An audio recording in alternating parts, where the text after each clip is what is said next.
अस्सलाम वालेकुम एवरीवन। आज हम डिस्कस करेंगे कोलिनर्जिक ड्रग्स के बारे में। और इसके फर्स्ट पार्ट में हमने कोलिनर्जिक ड्रग का इंट्रो किया था, पीएनएस को समझा था, एसिटाइल कोलिन को समझा था और एसिटाइल कोलिन के जो रिसेप्टर्स हैं यानी निकोटिनिक और मस्कारेनिक रिसेप्टर्स हैं उनको भी हमने डिटेल से डिस्कस किया था पार्ट 1 में। तो मैं आपको ये बोलूँगी कि इस वीडियो को देखने से पहले आप पार्ट 1 देख लें, जिससे आपका कंसेप्ट क्लियर हो जाएगा और ये लेक्चर आपको बहुत ईजी लगेगा। ओके, सो स्टार्ट करते हैं लेक्चर को।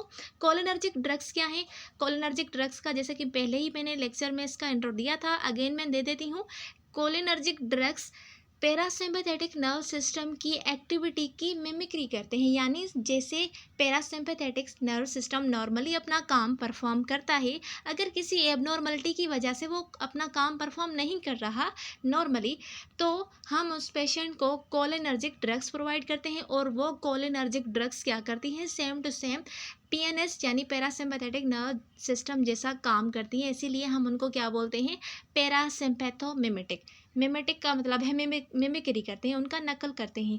तो कोलिनर्जिक ड्रग्स एक्ट करते हैं like neuro hormone acetyl choline. अब एसिटाइल कोलिन को भी हमने डिस्कस किया है डिटेल में। Acetyl choline parasympathetic nerve system का न्यूरोट्रांसमीटर है, ठीक है। और जो कोलिनर्जिक ड्रग्स हैं वो सेम टू सेम इस न्यूरो हार्मोन एसिटाइल कोलिन जैसे काम करते हैं। ओके, और इसमें दो टाइप्स आ जाते हैं। एक वो जो same to same acetylcholine जैसा काम करती है, और दूसरी इनहिबिट करती है release of neurohormone acetylcholinesterase. हमने दो न्यूरो हार्मोन्स को डिस्कस किया था। एक हार्मोन है, न्यूरो हार्मोन है एसिटाइल कोलिन, और दूसरा न्यूरो हार्मोन है एसिटाइल कोलिनेस्टरेज। ये एक एंजाइम है जो क्या करती है? एसिटाइल कोलिन की डिस्ट्रक्शन करती है। ओके, तो इसके दो टाइप्स हैं कोलिनर्जिक ड्रग्स के। एक है डायरेक्ट एक्टिंग और दूसरे है इनडायरेक्ट एक्टिंग। अब इनमें फ़र्क क्या है? डायरेक्ट एक्टिंग को हम कोलिनर्जिक एगोनिस्ट बोलते हैं। एगोनिस्ट वर्ड का मतलब आपको क्लियर होना चाहिए। एगोनिस्ट का मतलब होता है कोई ड्रग आपने दी है और वो ड्रग जाके उस अपने स्पेसिफिक रिसेप्टर से बाइंड होगी। बाइंड होने के बाद जो जहाँ पर भी वो बाइंड हो रही है वहाँ पे उस काम को इनिशिएट करेगी। फॉर एग्जांपल किसी चीज़ को सिक्रेट करवाना है, तो वो जब उससे बाइंड होगी तो उसके बाद क्या होगी? उसकी सिक्रेशन होगी। तो ये क्या काम है? एगोनिस्ट का काम होता है कि पर्टिकुलर एरिया में जो रिसेप्टर है उससे बाइंड हो, और बाइंड होने के बाद वो क्या करे? उसके जैसा काम परफॉर्म करे। और एंटागोनिस्ट का मतलब होता है रिसेप्टर से बाइंड तो होते हैं लेकिन वो कोई काम नहीं करते। अलबत्ता उसके जो काम होते हैं वो उसको ब्लॉक कर देते हैं, उनको हम एंटागोनिस्ट बोलते हैं। लेकिन एंटागोनिस्ट को हम नेक्स्ट वीडियो लेक्चर में डिस्कस करेंगे। आज हम सिंपली एगोनिस्ट को डिस्कस करेंगे। और इनको हम एगोनिस्ट को हम डायरेक्ट एक्टिंग कोलिनर्जिक भी बोलते हैं। तो cholinergic drugs that act like acetylcholine are called direct acting cholinergic. बिल्कुल सिंपल है, ठीक है। डायरेक्ट एक्टिंग वो ड्रग्स होती है जो same to same acetylcholine जैसा काम करे, जाकर एसिटाइल कोलिन के हार्मोन से बाइंड होके और उसके जैसा काम परफॉर्म करे, उनको हम डायरेक्ट एक्टिंग कोलिनर्जिक ड्रग्स बोलते हैं। और उसके बाद इनडायरेक्ट एक्टिंग वो ड्रग्स होती हैं जो डायरेक्टली काम नहीं करती लेकिन इनडायरेक्टली वो पैरासिम्पैथेटिक नर्व सिस्टम जैसा काम करती हैं। किस तरह से करती हैं? इनडायरेक्टली वो एसिटाइल कोलिनेस्टरेज एंजाइम की एक्टिविटी को ब्लॉक कर देती है। यहाँ पर फर्स्ट डायरेक्ट एक्टिंग वाले बॉक्स में देखें तो लिखा है if a cholinergic drug inhibits the body's release of acetylcholinesterase. ACHE का मतलब है एसिटाइल कोलिनेस्टरेज। ये एक एंजाइम है, इसको आप न्यूरो हार्मोन भी बोलते हैं, ठीक है। ये क्या करती है? ये एसिटाइल कोलिन की जो एक्टिविटी है, प्रोलॉन्ग अगर एक्टिविटी है उसको प्रोलॉन्ग होने से नहीं बचाती है, यानी उसको ख़त्म कर देती है जल्द से जल्द एसिटाइल कोलिन को। तो इसीलिए जो इनडायरेक्ट एक्टिंग ड्रग्स है वो डायरेक्टली किसके ऊपर अटैक करते हैं? वो एसिटाइल कोलिनेस्टरेज एंजाइम की एक्टिविटी को इनहिबिट करती हैं, जिसकी वजह से वो एंजाइम अब एसिटाइल कोलिन को डिस्ट्रॉय नहीं कर सकती और उसके रिजल्ट में क्या होता है, एसिटाइल कोलिन प्रोलॉन्ग टाइम के लिए लंबे अरसे तक वहाँ पर प्रेजेंट होती है और उसके बाद वो अपनी एक्टिविटी परफॉर्म करती है। तो इनको हम बोलते हैं इनडायरेक्ट एक्टिंग कोलिनर्जिक। अब आप देखें, इन दोनों ने काम तो सेम किया।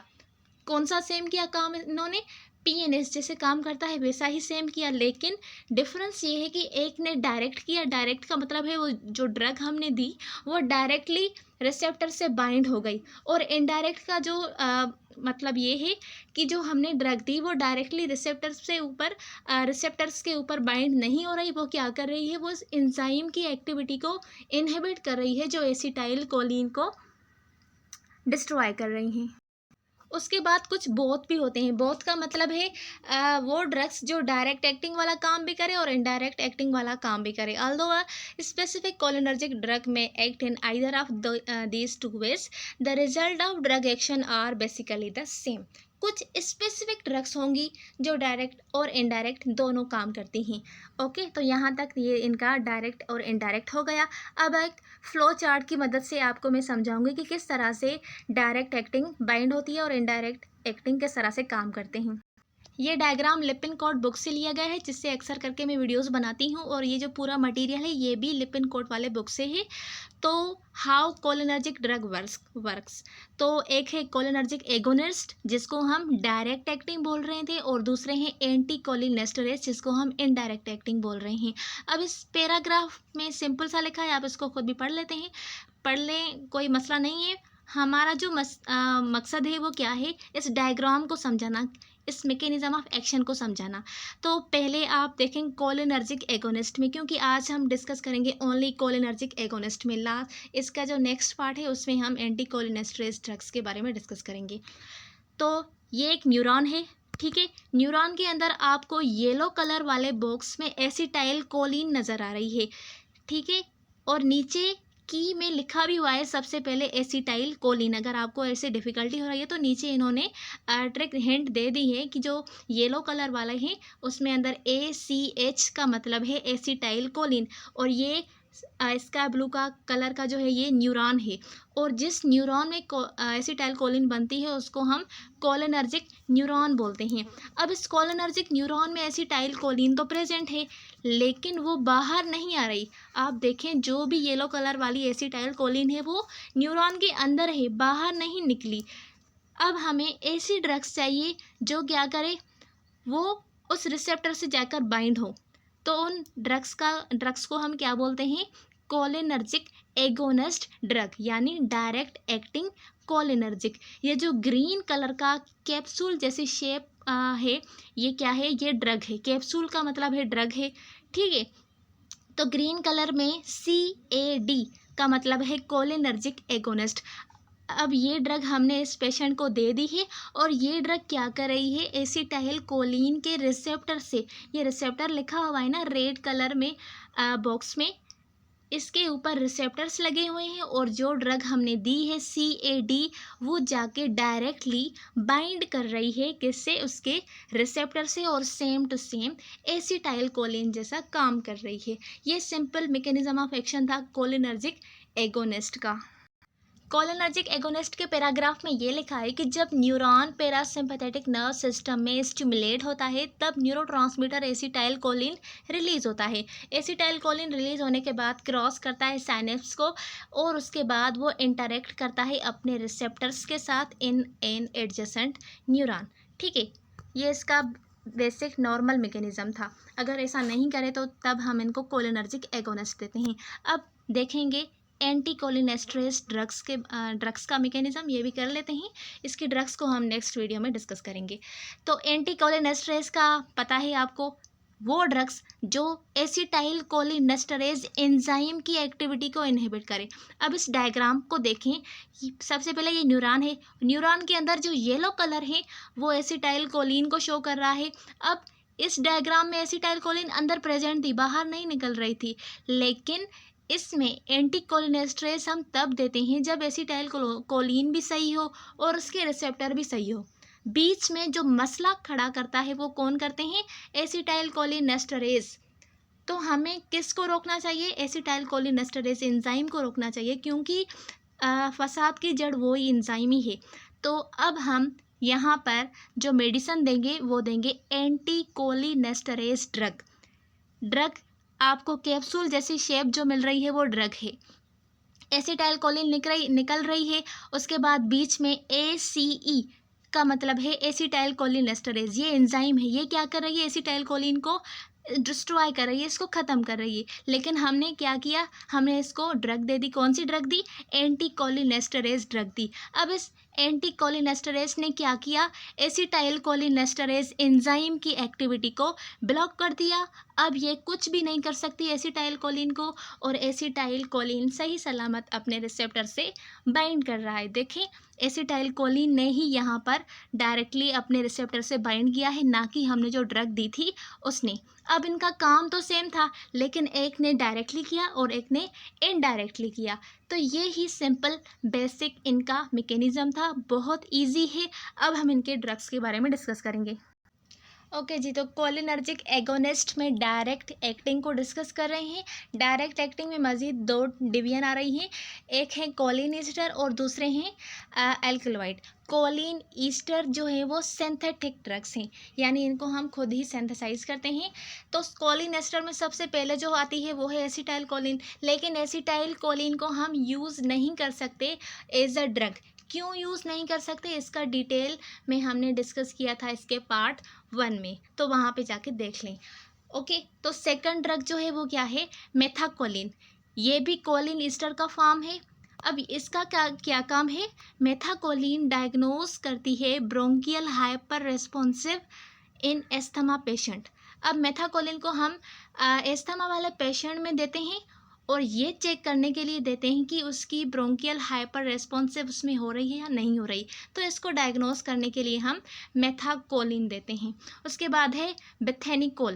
बेथेनिकोल एक स्पेसिफिक ड्रग है, और ये specific drug only and only किसके ऊपर अटैक करती है, मस्करेनिक रिसेप्टर्स। अब मस्करेनिक रिसेप्टर भी हमने डिटेल में डिस्कस किए हैं पार्ट 1 में। ठीक है, जो बेथेनिकोल है ये किसके ऊपर एक्ट करती हैं, मस्करेनिक रिसेप्टर, और बी का मतलब है, बी से आप समझ ले बावल एंड ब्लैडर। तो जो बेथेनिकोल ड्रग है उसका स्पेसिफिक काम क्या है, it activates bowel and bladder. उसके बाद जो लास्ट है इसमें वो है कार्बाकोल। अब कार्बाकोल को हम ग्लाइकोमा में यूज़ करते हैं, लेकिन इसको हम सबसे पहले यूज़ नहीं करते। सबसे पहले का मतलब ये है कि अगर आपके पास एक पेशेंट है और उसको ग्लाइकोमा है, तो आप सबसे पहले उसको कार्बाकोल नहीं दे सकते। क्यों नहीं दे सकते, क्योंकि इसके कुछ एडवर्स इफ़ेक्ट है, जैसे कि इसमें जो एडवर्स इफेक्ट ये हैं कि ये निकोटिनिक और मस्करेनिक दोनों रिसेप्टर को एक्टिवेट कर सकती है, इसीलिए हम इसको नहीं दे सकते। अगर आपके पास जो भी ऑप्शन हैं ग्लाइकोमा को ट्रीट करने के लिए वो ख़त्म हो गए हैं या यूज़ नहीं हो रहे हैं, तब आप आखिर में कार्बाकोल को दे सकते हैं। अब यहाँ पर मैं एक और बात ऐड करूँ तो एसिटाइल कोलिन को तो हम यूज़ नहीं कर सकते एज अ ड्रग, लेकिन ये भी तो same to same acetylcholine जैसी हैं। इसको हम क्यों यूज़ कर रहे हैं, for purpose of any pharmacological use के लिए हम क्यों यूज़ कर रहे हैं इसको। तो जो मेथाकोलिन है ये निकोटिनिक रिसेप्टर को थोड़ा थोड़ा एक्टिवेट कर सकती है, और उसके अलावा मोस्टली ये मस्करेनिक रिसेप्टर को एक्टिवेट करती है। इसमें क्या होता है, एसिटाइल कोलिन में कार्बामेट ग्रुप प्रेजेंट नहीं होता, तो यहाँ पर कार्बामेट ग्रुप प्रेजेंट है, जिसकी वजह से वो थोड़ी स्पेसिफिक होती है। कार्बामेट अगर किसी भी कोलिनेस्टर वाली ड्रग में प्रेजेंट है तो वो उसको बचा के रखती है एसिटाइल कोलिनेस्टरेज एंजाइम से। एसिटाइल कोलिन में वो ग्रुप प्रेजेंट नहीं होता, जिसकी वजह से वो एंजाइम इसको डायरेक्टली खा जाती है, ख़त्म कर देती है। लेकिन जो दूसरी ड्रग्स है उसको हमने थोड़ा मॉडिफाई किया है। मेथाकोलिन में कार्बामेट प्रेजेंट होता है, जो कि उसको बचाता है किससे, एसिटाइल कोलिनेस्टरेज एंजाइम से, डिस्ट्रक्शन की वजह से, और डिस्ट्रक्शन ना हो जैसे। और दूसरी जो बेथेनिकोल ड्रग है, बेथेनिकोल बहुत स्पेसिफिक ड्रग है। इसमें एक तो कार्बामेट ग्रुप प्रेजेंट है जो उसको उस एंजाइम से बचाता है, दूसरा इसमें मिथाइल ग्रुप प्रेजेंट है। अब ये मिथाइल ग्रुप इसको और स्पेसिफिक बनाता है, क्योंकि जो मिथाइल ग्रुप वाली ड्रग्स हैं वो निकोटिनिक रिसेप्टर्स के ऊपर बाइंड नहीं करती। अब निकोटिनिक रिसेप्टर्स के ऊपर बाइंड नहीं करेगी तो ये किसके ऊपर बाइंड करेगी, स्पेसिफिकली मस्करेनिक रिसेप्टर के ऊपर बाइंड करेगी और अपना स्पेसिफिक काम करेगी। और लास्ट में जो कार्बाकोल है ये भी निकोटिनिक और मस्करेनिक दोनों रिसेप्टर से बाइंड करती है, इसलिए हम इसको सिस्टमेटिकली यूज़ नहीं करते। बाकी टॉपिकली हम आइस में ड्रॉप्स की शेप में इसको यूज़ कर सकते हैं, वो भी जब आपके पास कोई ऑप्शन नहीं बचा ग्लाइकोमा को ट्रीट करने के लिए। उसके बाद इसका सेकंड जो डिवीजन है वो है एल्कलॉइड्स, यानी ये ड्रग्स हमने प्लांट से ली है। ठीक है, इसमें सबसे पहले जो ड्रग आती है वो आती है पाइलोकार्पिन। अब पाइलोकार्पिन को हम यूज़ करते हैं for the purpose of glaucoma. सबसे पहले ये फर्स्ट लाइन ड्रग है, सबसे पहले आप पाइलोकार्पिन यूज़ करेंगे। उसके बाद जीरोस्टोमिया, जीरोस्टोमिया का मतलब है आपका जो माउथ है वो ड्राई हो जाए, तो जब आपकी स्लेवरी ग्लैंड्स काम नहीं कर रही और उसकी वजह से आपका माउथ ड्राई हो रहा है तब भी हम पाइलोकार्पिन के स्प्रे के फॉर्म में माउथ में यूज़ कर सकते हैं टॉपिकली। उसके अलावा पाइलोकार्पिन जीरोप्थोल्मिया में यूज़ होती है। जीरो ऑप्थोल्मिया का मतलब है, जीरो का मतलब होता है ड्राई, ऑप्थेल्मिया का मतलब है आइस, यानी आपकी आइस में पानी नहीं आ रहा और आपकी आइस ड्राई हो रही है, तो ये एक अच्छी बात नहीं है। तो इसको भी ट्रीट करने के लिए हम पाइलोकार्पिन के ड्रॉप्स यूज़ करते हैं। उसके बाद इसका जो सेकंड इसमें टाइप आ जाता है वो आती है मस्करेन, ये भी एक ड्रग है। और उसके अलावा एरिकोलिन, ये भी इसमें आ जाती है। अब इन ड्रग्स को तो हमने पढ़ लिया, अब ये पढ़ें कि इन ड्रग्स का क्या काम है, क्या करती हैं, what they do. So when they combine with receptor, जब वो अपने रिसेप्टर से कंबाइन होती है किसी भी सेल मेम्ब्रेन, जो टारगेट ऑर्गन की सेल मेम्ब्रेन है, तो उसके बाद वो उस मसल को स्टिमुलेट करती है। और क्या काम करती हैं, सबसे पहले सेलिवेशन करवाती है। सेलिवेशन हमने पढ़ा ना, जीरोस्टोमिया, ठीक है, उस कंडीशन को ट्रीट करने के लिए हम इसका यूज़ करते हैं, तो सेलिवेशन करेगी। उसके बाद ब्रेडिकार्डिया, ब्रेडिकार्डिया का मतलब है slow heart rate. Slow heart rate कैसे करती है, ये वेजोडायलेट कर देती है। जब वेजोडायलेशन होगी उसमें स्पेस ज़्यादा आ जाएगी तो ब्लड प्रेशर डिक्रीज़ हो जाएगा और हार्ट रेट स्लो हो जाएगा। उसके अलावा dilation of blood vessels, और constriction of pulmonary bronchiole, bronchospasm करवाती हैं। ठीक है, जो पल्मोनरी ब्रोंक्यूल से उसको कंस्ट्रिक्ट करती हैं, जिसकी वजह से आपको सांस लेने में डिफ़िकल्टी होती है। उसके अलावा increased activity of GI tract, gastro intestinal tract की एक्टिविटी को इंक्रीज़ करते हैं, और increase tone and construction of muscle of the bladder, जो यूरिनरी ब्लैडर है उसके मसल्स का टोन और कंट्रैक्शन को इंक्रीज़ करते हैं कोलिनर्जिक ड्रग्स। उसके अलावा कंस्ट्रक्शन ऑफ प्यूपिल, जिसको हम मियोसिस बोलते हैं, ग्लाइकोमा में ये मियोसिस करवाती है, जिसकी वजह से वो कंडीशन ट्रीट हो जाती है। इसका ये भी काम है। तो ये इसके फंक्शंस हैं कोलिनर्जिक ड्रग्स के। उसके बाद है इनके uses. How drugs are used pharmacotherapeutics, यानी कौन सी कंडीशंस को ट्रीट करने के लिए हम इनका यूज़ करेंगे। सो कोलिनर्जिक एगोनिस्ट यूज़ किए जाते हैं to treat atonic weak bladder. जो एटोनिक यानी जिस ब्लैडर में कोई भी टोनिसिटी यानी जिसमें मूवमेंट जो है ना वो नहीं है, वो एटोनिक है। ए का मतलब है एब्सेंस ऑफ और टोनिक का मतलब है उसकी मूवमेंट, तो वो ब्लैडर वीक है, एटोनिक है। उसके अलावा पोस्ट ऑपरेटिव और पोस्टपार्टम यूरिन रिटेंशन, जब पोस्ट ऑपरेटिव बहुत सारी ऑपरेशन होती है जिसमें आप एनेस्थेसिया देते हैं, एनेस्थेसिया के बाद फिर भी जब उसका नशा हट जाता है तो उसके बाद भी उसका ब्लैडर सही से काम नहीं कर पाता और जो यूरिन है वो ब्लैडर में रिटेन हो जाता है, तो उस कंडीशन को ट्रीट करने के लिए हम कोलिनर्जिक एगोनिस्ट का यूज़ करते हैं। उसके अलावा टू ट्रीट जीआई डिसऑर्डर, जैसे कि पोस्ट ऑपरेटिव एब्डोमिनल डिस्टेंशन और जीआई एटोनी, ये भी सेम ही है। इसमें भी जीआई एटोनी का मतलब है गैस्ट्रोइंटेस्टाइनल में जो मूवमेंट है वो नहीं हो रही। किसकी वजह से नहीं हो रही, सेम पोस्ट ऑपरेटिव, किसी भी ऑपरेशन के बाद एनेस्थेसिया के हाई डोज की वजह से वो सही से अपने नॉर्मल फंक्शन नहीं कर पाती, जिसकी वजह से हम उनको ये ड्रग्स प्रोवाइड करते हैं ताकि नॉर्मली उनकी जो मोबिलिटी है वो नॉर्मल हो जाए। उसके अलावा reduced I pressure in patient with glaucoma and during eye surgery. Glaucoma में क्या होता है, इंट्राऑक्यूलर प्रेशर इंक्रीज़ हो जाता है, उसको डिक्रीज़ करने के लिए हम क्या देते हैं, ये ड्रग्स देते हैं। किस तरह से देते हैं वो भी हम डिस्कस करेंगे। उसके अलावा ड्यूरिंग आई सर्जरी के दौरान भी हम कोलिनर्जिक ड्रग्स का यूज़ करेंगे, जिससे क्या होगा, उसका आई प्रेशर जो है ना वो रिड्यूस हो जाएगा। और ट्रीट सेलेवरी ग्लैंड हाइपोफंक्शन, जब सेलेवरी ग्लैंड हाइपोफंक्शन है, सही से काम नहीं कर रही, जो कि काज होते हैं ड्यू टू रेडिएशन थेरेपी या फिर शोगरन सिंड्रोम। शोगरन सिंड्रोम मोस्टली फीमेल्स में होता है, जिसमें शोगरन सिंड्रोम में क्या होता है, जो सलेवरी ग्लैंड्स होती हैं वो सही से काम परफॉर्म नहीं करती, ठीक है। जब वो अपना काम सही से परफॉर्म नहीं करती तो सलाइवा प्रोड्यूस नहीं होती, सलाइवा प्रोड्यूस नहीं होती तो हमारा माउथ ड्राई हो जाता है और इस कंडीशन को हम बोलते हैं जीरोस्टोमिया। तो अगर कुछ थोड़ी बहुत ग्लैंड्स प्रेजेंट है तो उसको हम पायलोकार्पिन स्प्रे यूज़ करते हैं, जिसकी वजह से वो अगेन अपना काम स्टार्ट करती हैं और सलाइवा की प्रोडक्शन होती है। उसके अलावा लास्ट है मायस्थीनिया ग्रेव्स। मायस्थीनिया ग्रेव्स को भी ट्रीट करने के लिए हम कोलिनर्जिक ड्रग्स का यूज़ करते हैं। उसके बाद ये कोलिनर्जिक ड्रग्स का टेबल हम नेक्स्ट लेक्चर में डिस्कस करेंगे।